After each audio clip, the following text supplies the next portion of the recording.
Coming up on Philosophy Talk. As life returns to some kind of normal, what have thoughtful people been reading this summer? There's a kind of summer camp feeling that I wanted to capture in that story. Science fiction writer Cory Doctorow on Dispatches from the Post-Pandemic Future. It is an optimistic story because we confront all of those things head on. Science fiction is inherently philosophical. Philosopher Helen Cruz on exploring the boundaries of the possible. Science fiction stories are like long thought experiments that look at what's possible and not just what is actual. I'm feeling that literature may be more helpful at measuring the massive inertia of the ongoing present.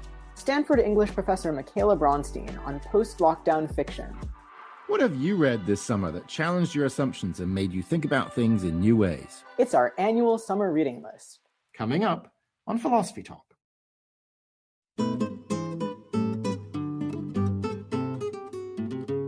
Welcome to Philosophy Talk, the program that questions everything. Except your intelligence. I'm Ray Briggs. And I'm Josh Landy. We're coming to you from our respective living rooms via the studios of KALW San Francisco. Continuing conversations that begin at Philosopher's Corner on the Stanford campus, where I teach philosophy, and Josh directs the Philosophy and Literature Initiative. Today, it's our annual summer reading list. And what a difference a year makes. No kidding. We'll check in with our Stanford colleague Michaela Bronstein, who talked to us last year about how fiction and narrative could help us through the pandemic. And as we gingerly move into a life beyond COVID, we'll talk to science fiction writer Cory Doctorow, who has a story in a new collection called Makeshift, Dispatches from the Post-Pandemic Future. We'll also ask St. Louis University philosopher Helen Cruz about the collection that she edited this year, Philosophy and Science Fiction Stories, Exploring the Boundaries of the Possible. But to get us started, we sent our roving philosophical reporter, Holly J. McDeed, to find out how poets read, created, and connected over the past year. She files this report. Sarah Kabrinsky is the former poet laureate of Emeryville, California. During the pandemic, she turned to folk tales. At the very beginning of the pandemic, maybe the first few months, every day we would light a campfire and just read old school folk tales around the campfire, just trying to keep our kid engaged. Here he was stuck with his boring parents, all day. And so trying to keep him off a screen, trying to keep him, his wild mind alive. Kabrinsky also followed a project from the San Francisco Public Library where one poem was showcased every day. The program featured one of her own poems titled A Poem for John, Who Writes in 11s. It's about John Oliver Simon, a beloved Bay Area poet and teacher. There are 11 syllables in this line. 1111, my dear. Make a wish. This is also a Dear John letter, John, but not that kind of a Dear John letter, John. I just wanted to feel your form, try you on, count and count again the stars in Joseph's dream. Did you see any stars when you were under? Are you any lighter now that growth is gone? Once I heard of a man who kept his tumor on his mantle in a jar next to his wife. He wished on it, like on a star, called it John. My poem is titled The Lesson. It's written on June 1st, 2020. Craig Santos Paris is a poet and professor at the University of Hawaii. Feeling short on time, he often wrote sonnets. He tried to write a poem a day. What if the pandemic is trying to teach us how to stop discriminating? My wife and daughter both suffer from asthma, so I was really worried about their health. I was watching the news, national news, and seeing protests around the U.S., seeing a lot of cops arresting, mostly peaceful protesters, witnessing the violence happening, especially against African Americans. And so to me, I was thinking a lot about how, scientists were saying that the virus does not discriminate, where it attacks everyone equally. What Contagion Got Wrong About a Pandemic in America. Written after the third time of watching it since the start of 2020. Sakina Hoffler is a poet, playwright, and fiction writer. In 2020, she learned she was pregnant. Her sister was working in a COVID-19 unit. Her parents caught the disease. She found herself in a fog. More conspiracy theories, as in democratic hoax, as in Soros, as in man-made, as in labs, as in 5G, as in towers. The conspiracy theorists using conspiracy theories from conspiracy theorists to corroborate conspiracy theories for the conspiracy theorists. The right way to write, I am so sorry for your loss. I am so sorry for your loss. I am so sorry for your loss. For me, at least, like, fiction has always been a way of telling me history. And so it is our job in a way to kind of record what's going on. I couldn't write for myself, but I kept saying, okay, well, if my son is born, I'm no longer here, he'll have something of mine, like he can hear my words and he can hear what I observed while he was in my stomach, and he can learn what the world was like before and after COVID.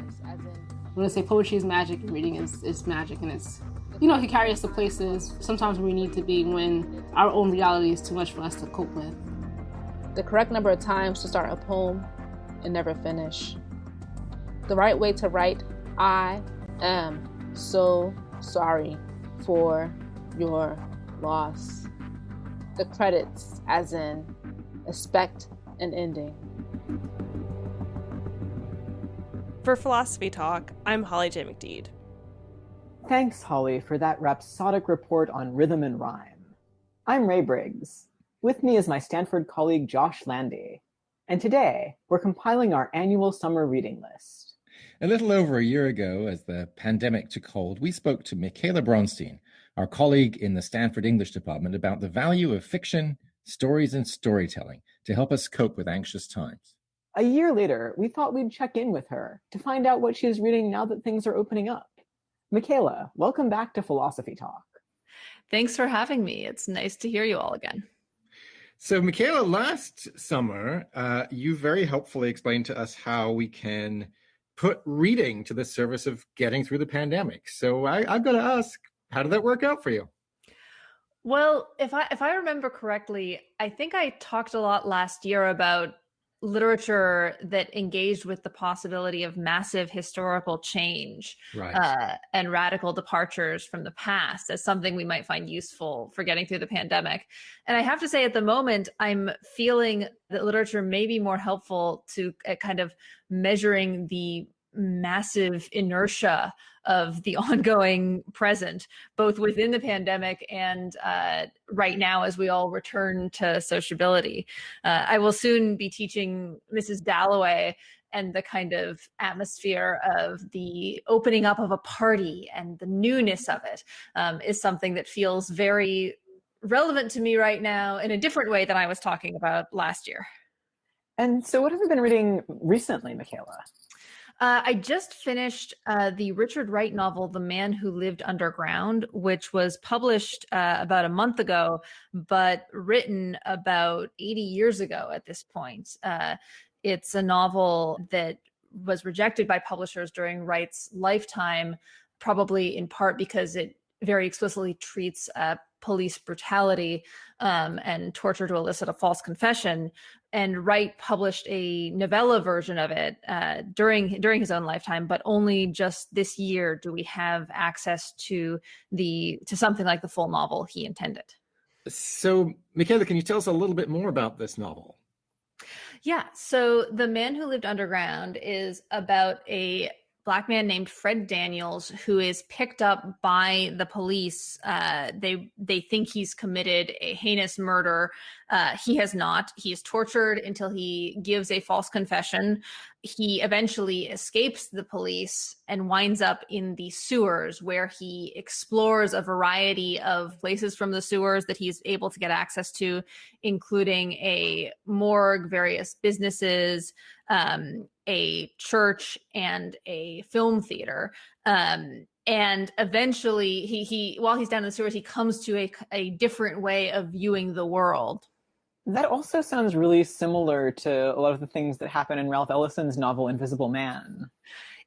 Absolutely. And I think people have made some connections between the texts before, but the novel version, the new one, really makes that much more explicit. Fred Daniels sort of describes himself as invisible in sort of extended ways. And also The Man Who Lived Underground and Invisible Man both owe something to Dostoevsky's Notes from Underground. And Ellison and Wright were friends. So the connection is very solid. But it's interesting because it's almost as though this novel is sort of, I mean, Invisible Man, Ralph Ellison's Invisible Man came later. But yes, it's if you read them out of order, you almost think this one is a critique of Invisible Man, because Fred Daniels thought foolishly he could walk right on past the man as though he were a kind of ghost. And then the sheer reality of it came to him. He was real, and so was this man. And so it's in that sense, a very different vision of race relations in America. But what's interesting is that what struck me as the kind of one of the strongest points of comparison is that both in Invisible, the protagonist of Ellison's novel, and Fred Daniels keep on expecting the world to work out. So Fred Daniels thinks, he'll just provide an explanation to the police and they'll let him go because he's innocent. And Daniels is much quicker than Invisible to learn otherwise. It takes Invisible, hundreds of pages to figure out that actually, no, the world will not be just to him. Fred Daniels, as he, in part because of the extreme physical brutality he suffers, once he enters the sewers, starts thinking in a dramatically different way. That brings me to another motif in this novel, which is the motif of religion. I mean, you mentioned quite rightly that this is a character, Fred Daniels, and Richard Wright's The Man Who Lived Underground, who expects things to go the way of justice and reasonableness, and of course they don't, because the highly racist society he's living in is massively unjust. And then, of course, he encounters a group of very devout religious believers and has a kind of conversion experience. Do you want to talk a little bit about that?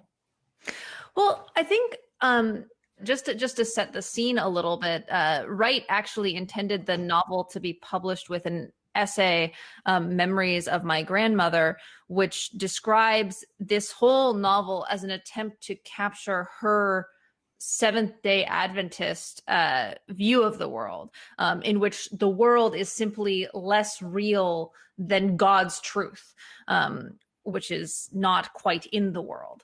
And what Wright is trying to do in this novel, at least is the way he tells it, is to capture that viewpoint in the person of what happens to Daniels. The world becomes unreal to him once he enters the sewers, but without doing it precisely through the theology of Adventism. And so when he encounters the people who are praying and singing in the church, he sort of looks at them through the lens of his own strange relation to the world produced by the false accusation and torture, which is he recognizes in them this sense of a kind of inchoate guilt that, in his view, everybody is feeling. Everybody is guilty of something, and also everybody is innocent at the same time. I was curious about whether it was possible to evaluate this sense of detachment that Daniels is feeling. He leaves his family behind, including his pregnant wife. And this seems maybe kind of inevitable given his circumstances, but also kind of, I don't know that I love it morally.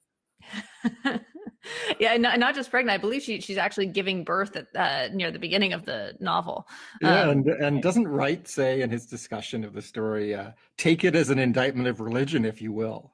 I mean, he seems to connect that sudden callousness on Fred Daniels' part, on the part of the main character, with his turn to religion.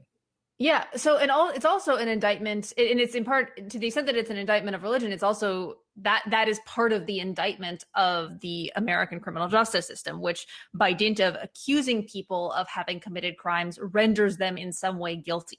And that's clearly what's happening to Daniels, is that he, first of all, he kind of feels this sort of sense of guilt that he can't erase, even though he knows he's actually innocent. And he starts committing crimes, some of which have terrible consequences.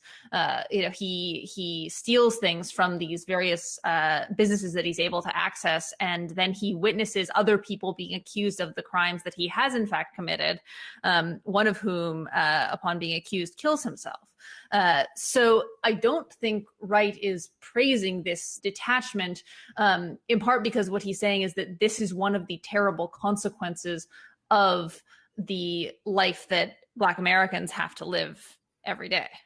So, Michaela, The Man Who Lived Underground is just available now for people to read.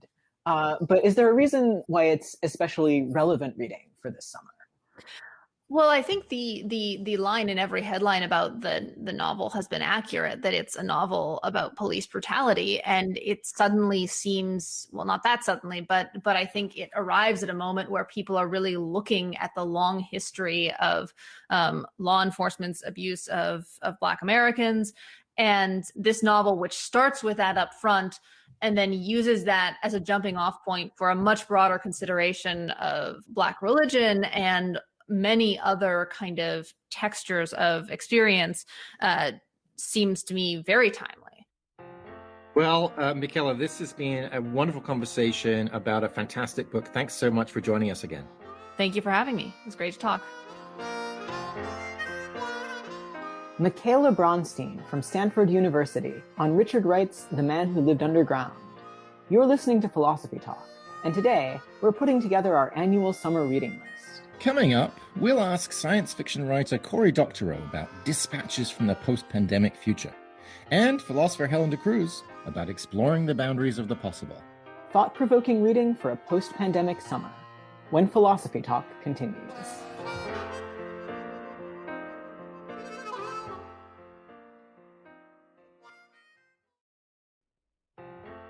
You're listening to Philosophy Talk, and it's our annual summer reading show. I'm Josh Landy, and I'm here with my Stanford colleague, Ray Briggs. We're not done with COVID yet, but now that there's a vaccine, it's a good time to take stock of the present and imagine new possibilities for the future. And what better way to expand our imaginations than with science fiction? Cory Doctorow is a journalist and science fiction writer whose story Making Hay is included in a brand new anthology that's on our summer reading list. It's called Makeshift: Dispatches from the Post-Pandemic Future. Cory, welcome to Philosophy Talk. It is my pleasure to be on Philosophy Talk. So, Cory, tell us a little bit about Makeshift and how it came to exist. Well, I mean, you'd probably have to ask Gideon Litchfield to get a definitive answer on how that story came into existence. He is an editor at MIT Press. They have, it seems, made this part of a long-running series that I'm quite fond of, the 12 Tomorrows series, that originally Bruce Sterling edited several volumes of, and other people have edited volumes of it. There are these science fiction anthologies that would come out in a kind of pulp digest format, and kind of old school, to regular subscribers, but also available as a standalone. And they published some pretty groundbreaking fiction in those. And I think at the start of the crisis, I mean, my worm's eye view of it is at the start of the crisis, Gideon canceled a feature I was writing for him because it was irrelevant because now there was a plague. And said, but as a consolation prize, would you like to write a short story about what life might be like after the plague is over?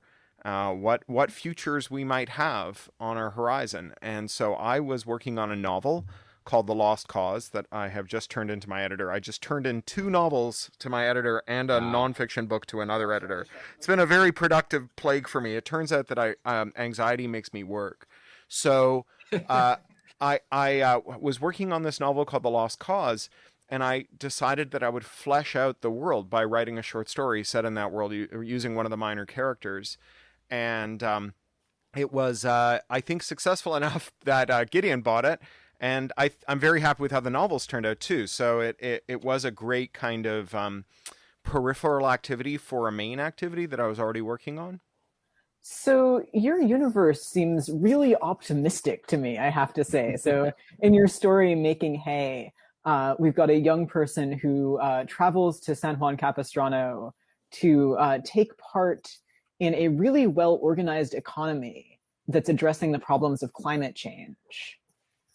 Yeah, it's funny that you call it optimistic, because the premise of the story, and of the world indeed, is that we don't head off climate change, that the polar caps are going to melt. We're going to lose every coastal city in the world. We will confront multiple zoonotic plagues that will kill hundreds of millions of people.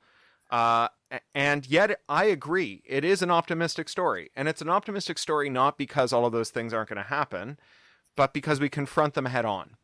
That I think that a lot of the sense of despair from today's looming climate emergency is the sense that we're like in the back seat of a bus, and the bus is barreling towards a canyon, and the driver won't turn the wheel.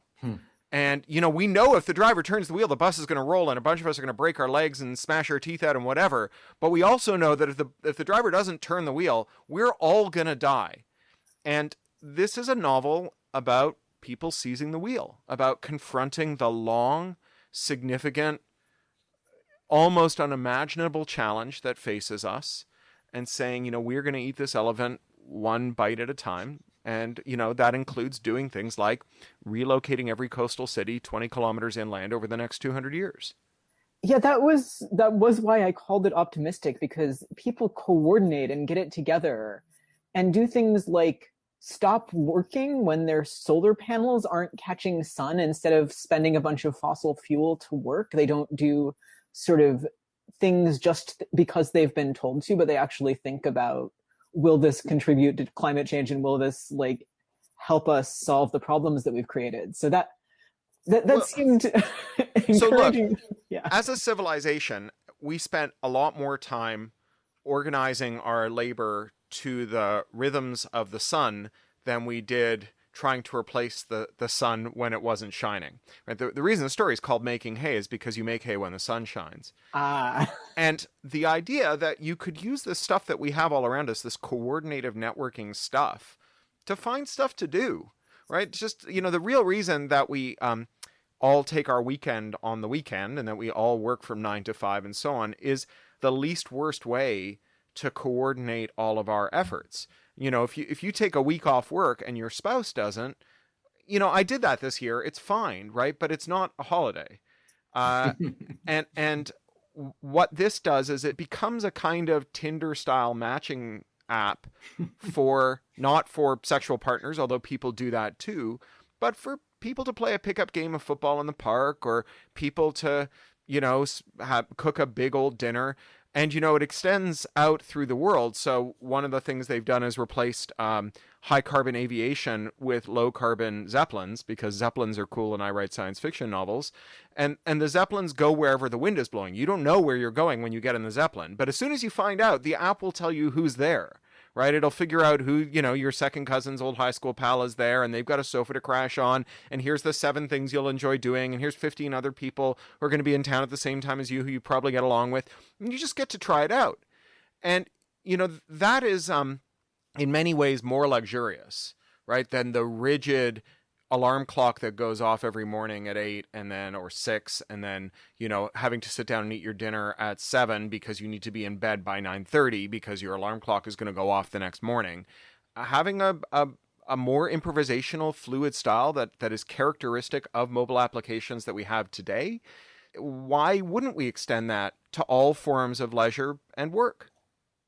So we've talked about the optimism of this story, which I mean, I love the story and I love the optimism, but there's another side of it that I appreciate equally, which is, maybe we could call it realism. Your central character, Wilmar, has this, you know, beautiful moving line. I'm supposed to be unafraid of the future, the first fear-free generation in the century, but I'm so scared all the time. You know, your story still has these sort of lingering post-traumatic after effects that seem really true to our moment. Can you say a little bit about that? Sure, yeah. Excuse me.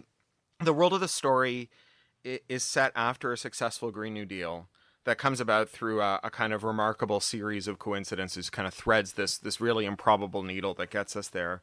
And part of the political movement that makes it possible is this slogan that we will create the first generation in a century that won't have to fear the future. It's a very powerful idea. I mean, I've got a 13-year-old, and I'm afraid of the future on her behalf as well as my own. And the idea of freedom from fear is something that animates people quite a lot. But freedom from fear is easier to promise than to deliver. I mean, I think we saw a lot of that in the Trump years, right? Where there was this promise that you would no longer have to fear the nebulous terrors of the Fox News bestiary, right? Right. And none of that actually emerged. People are traumatized, right? The reason people want to be free of fear is that they're living through trauma, and removing the trauma doesn't remove the damage of the trauma. And in some ways, and this is a thing that the novel grapples with it as well, being told that your generational identity is that you don't fear the future means that when you feel that fear, it becomes a kind of shameful secret. You're listening to Philosophy Talk.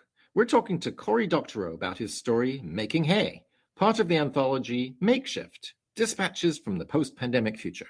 Yeah, I was really interested in some of the generational stuff in the story. There's also an older character the emotion I associate with her is grief for all of the things that she has lost in this effort to relocate her city, because her home is underwater now. One of the things that I kind of want to happen, but I don't think will happen, is that we can have a green world where nobody has to give anything up. And I feel like that's unrealistic, but I still want it.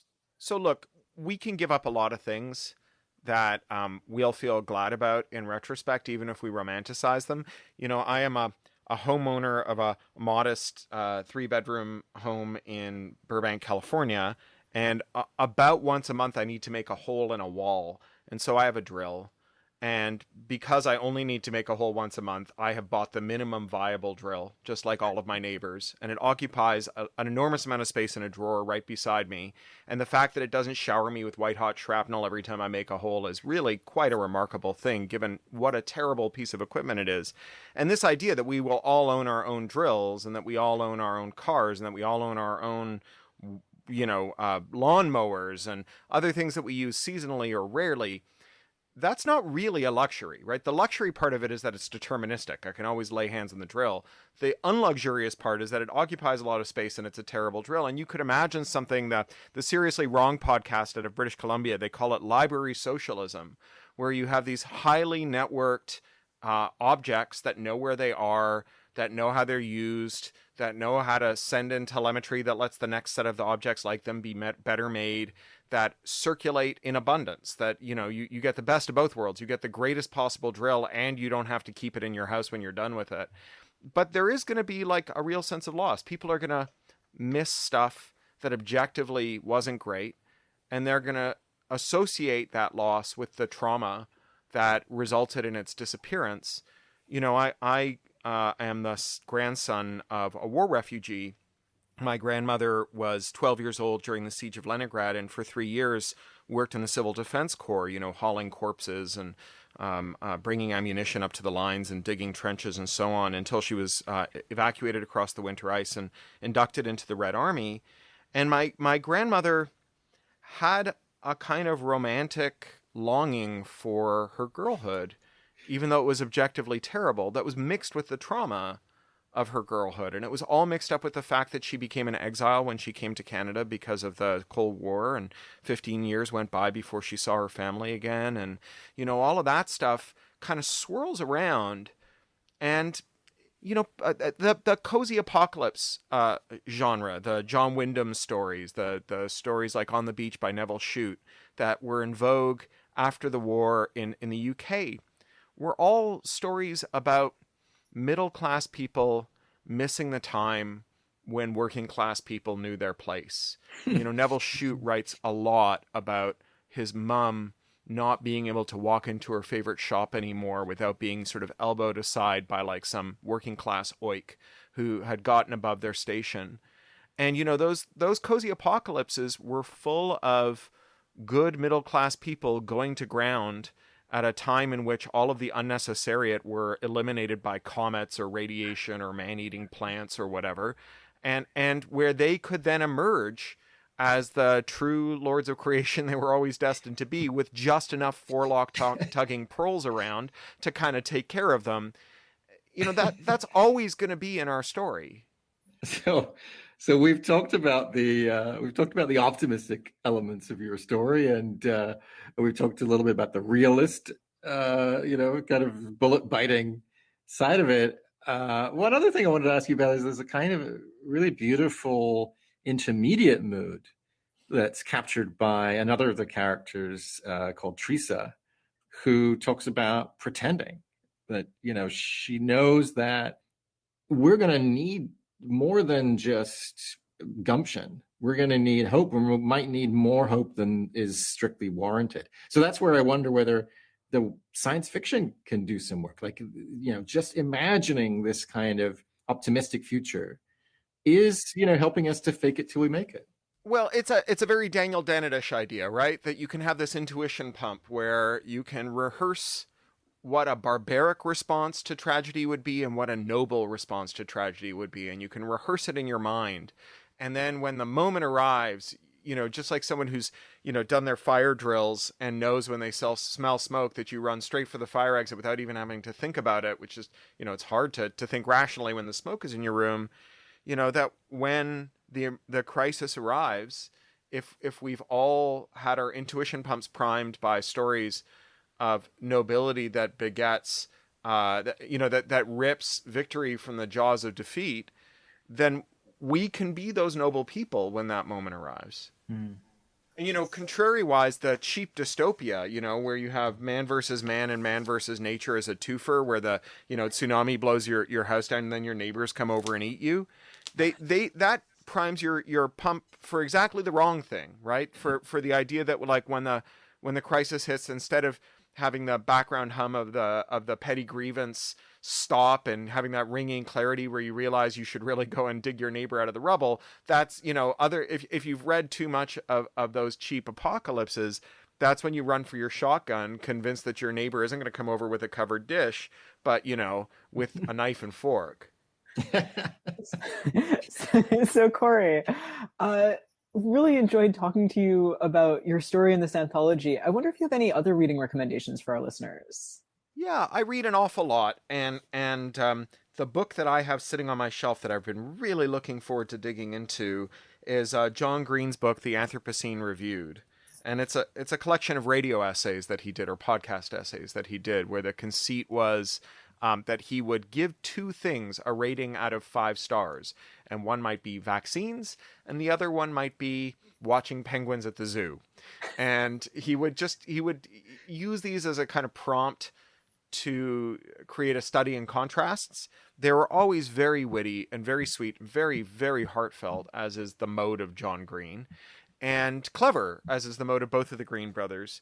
And all I know about this is that it collects the whole series, which I quite enjoyed, and that there are some more, and so I'm looking at the table of contents now. The Lakota cave paintings, scratch and sniff stickers, Diet Dr. Pepper, Velociraptors, Canada geese, the Hall of Presidents at Walt Disney World, Staphylococcus, the internet, and so on. And he's given them all ratings out of 5 and explained them.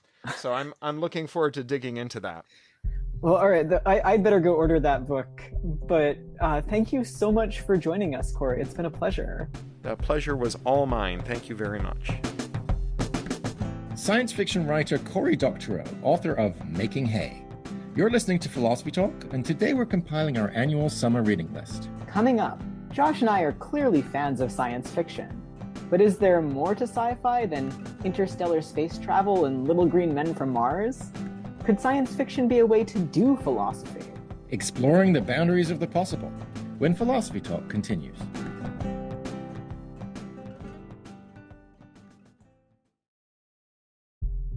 Welcome back.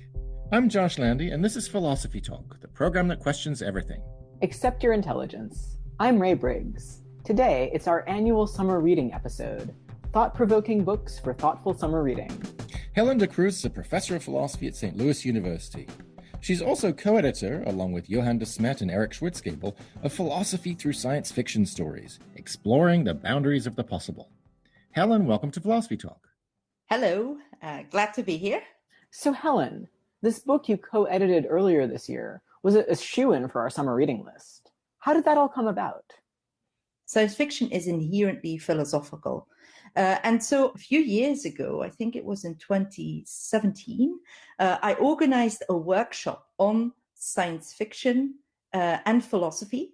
And basically, it was a workshop. It was very hands-on, and it was to help philosophers to write science fiction stories with the idea that, you could express yourself philosophically in a science fiction format, in a story format, which I thought was an interesting idea, because if you look historically, philosophers have always done this. Lots of philosophy is in the form of stories. Like more recently, you have people like Jean-Paul Sartre wrote, plays and short stories, and Simone de Beauvoir similarly. But if you go further back in time, then you see that lots of philosophy is in the form of stories, like the dialogues with Socrates, written by Plato, are all stories. So I got Johan and Eric on board, who both also interested in philosophy and science fiction, to then co-edit a book with philosophy through science fiction stories. And these stories were all new except 2 reprints. And we specifically commissioned them by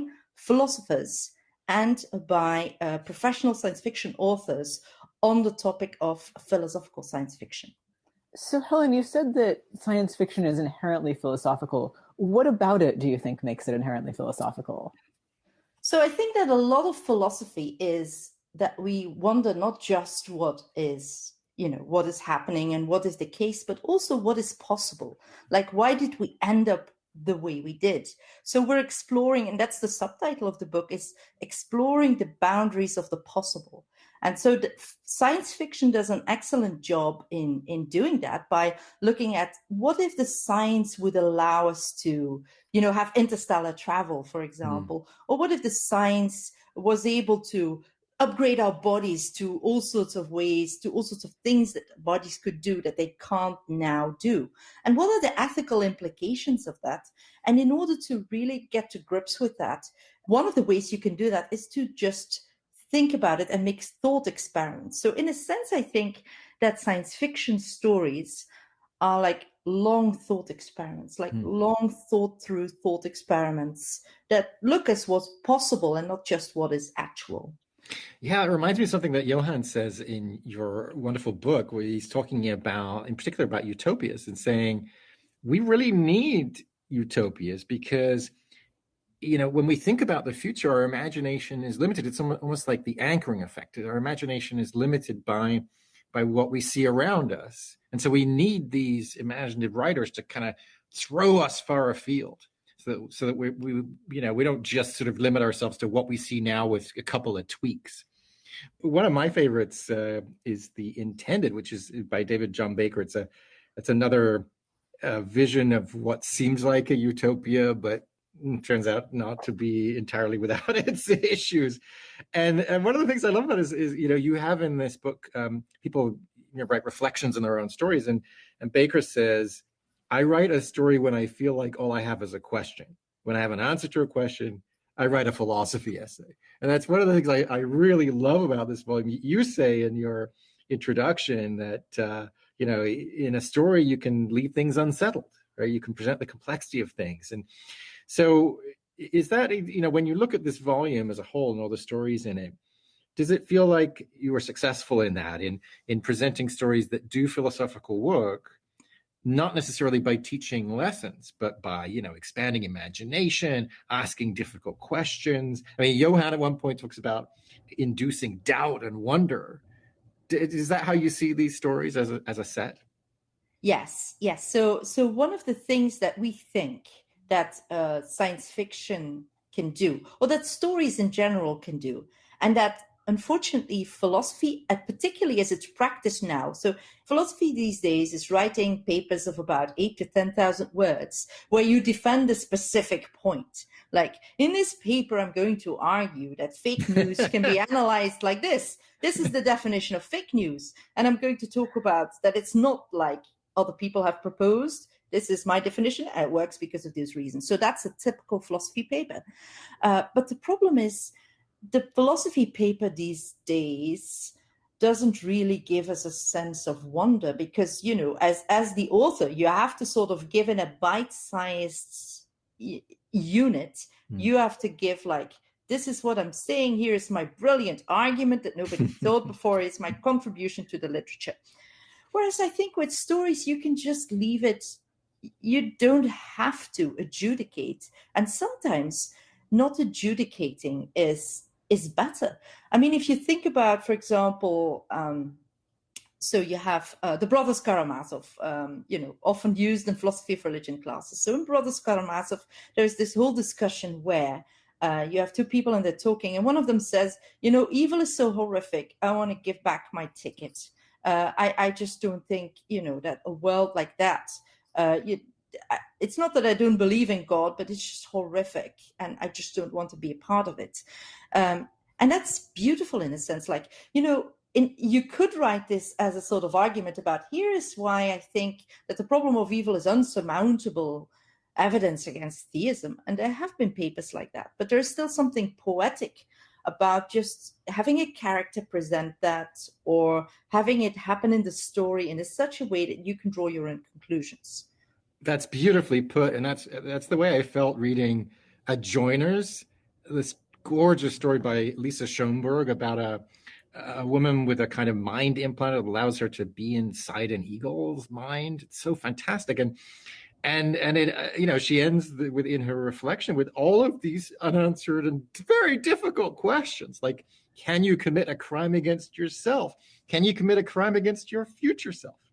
If a victim is willing, is it still possible for there to be a crime committed against them? What do you think about that story? I found it just, it's moving, it's disturbing, it's confusing. Where do you land on all of the questions that it raises?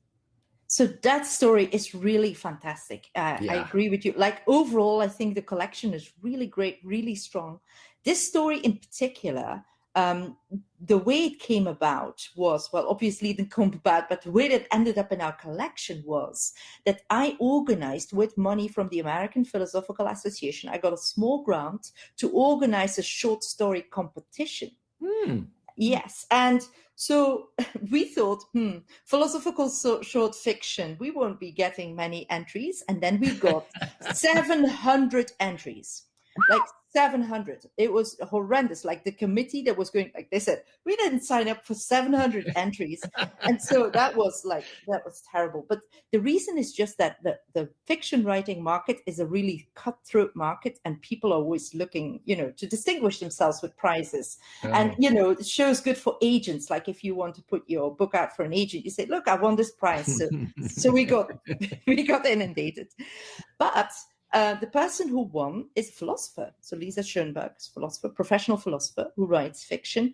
And she wrote this wonderful story about the question of whether you can commit a crime against yourself.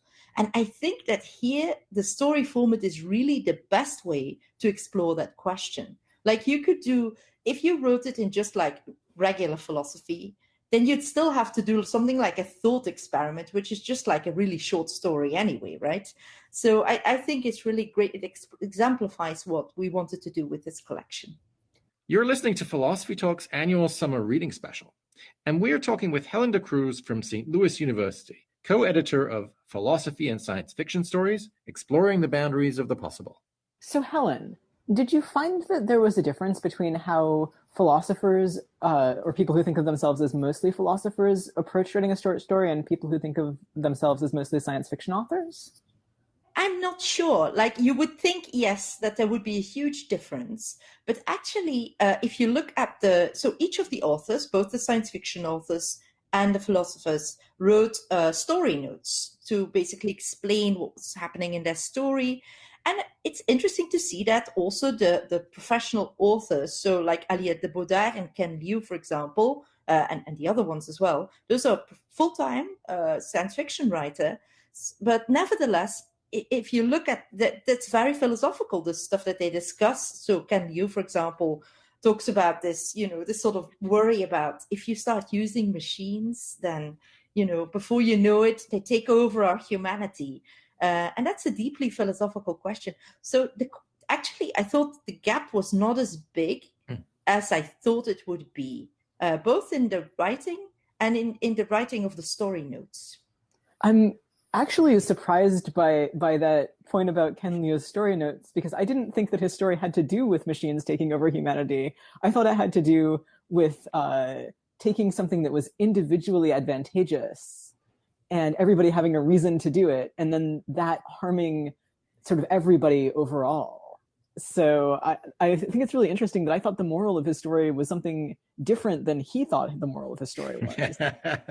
Oh, yes, definitely. So I think that you could just as well say that the story by Ken Liu, which is basically about implants used by lawyers. And, in the end, you have passive billable hours. You sleep, but, the implant is still working. But then if you leave the firm, what's happening to the implant? So that's like the worry. To me, when I was reading it, this was all about corporations taking us over and having too much power over. Like that was what I thought was the moral of the story. So you can see these stories are so rich.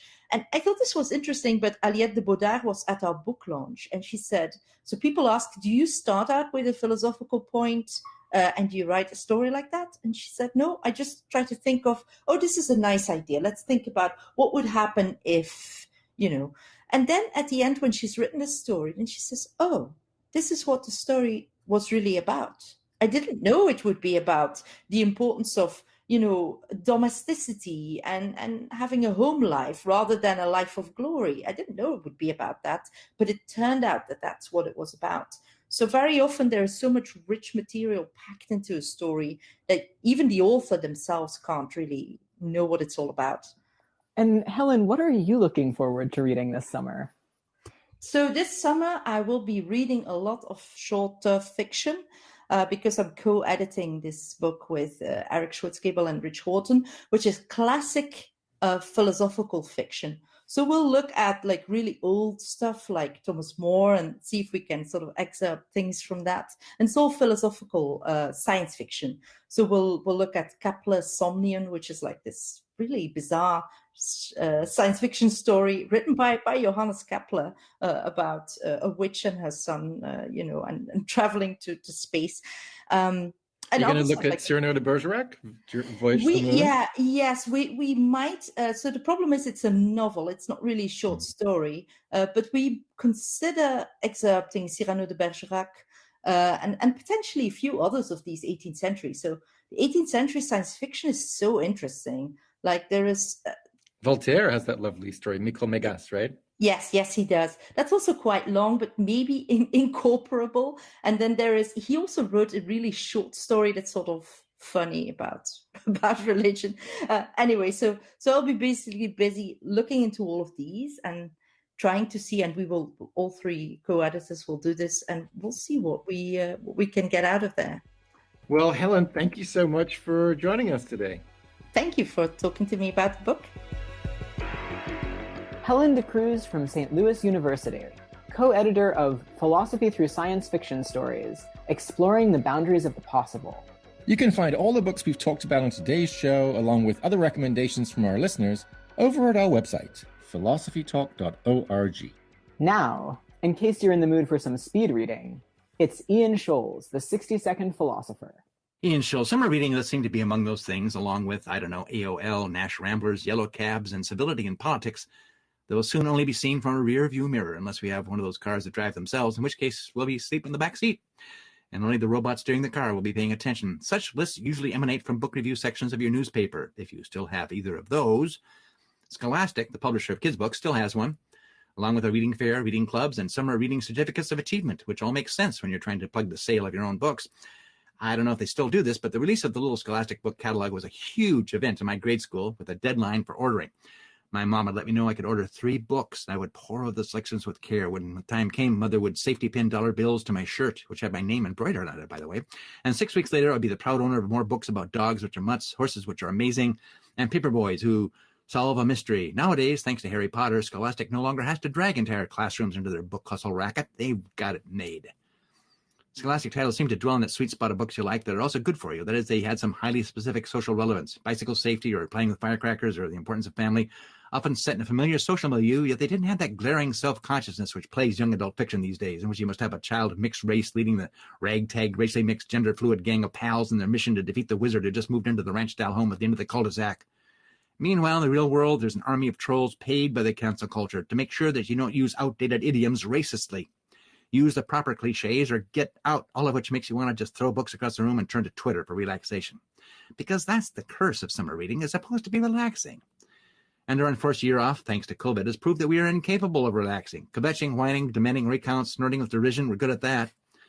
Plus, most books on offer these days are books I don't want to read. Self-help books, memoirs about personal journeys, single parents how-to, female friendships, problematic, recovery, novels about hidden family secrets, hidden childhood secrets, and novels about placid communities are actually claustrophobic hotbeds of hidden crimes. Oh, and of course, X and an ongoing infinite series of tell-all books about Donald Trump.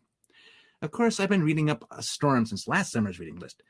And the ongoing lockdown sent me through all the genres: ghost stories, horror stories, mystery, science fiction, and on to histories of ghost stories, horror stories, mystery, and histories of men magazines, cartoons, pulp fiction, and finally, back to the essence of what summer reading ought to be. Something you can bring to the beach, or in my case, under a tree.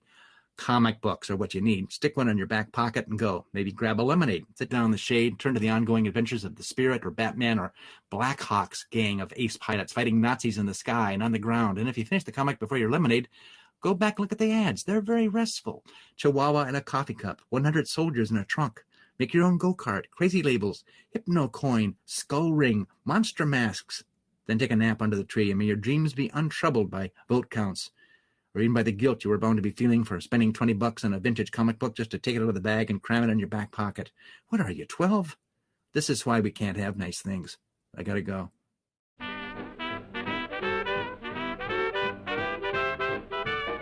Philosophy Talk is a presentation of KALW Local Public Radio San Francisco and the trustees of Leland Stanford Junior University. Copyright 2021. Our executive producer is Tina Pamentwan.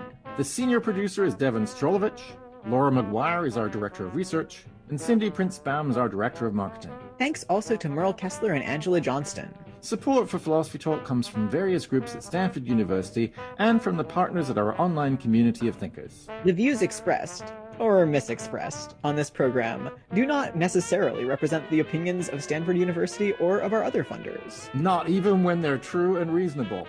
The conversation continues on our website, philosophytalk.org, where you can subscribe to our library of more than 500 episodes. I'm Josh Landy. And I'm Ray Briggs. Thank you for listening. And thank you for thinking. You have to set an example even in the face of stupidity. Now, everybody that reads comic books knows that Kirby's Silver Surfer is the only true Silver Surfer. Now, am I right or wrong?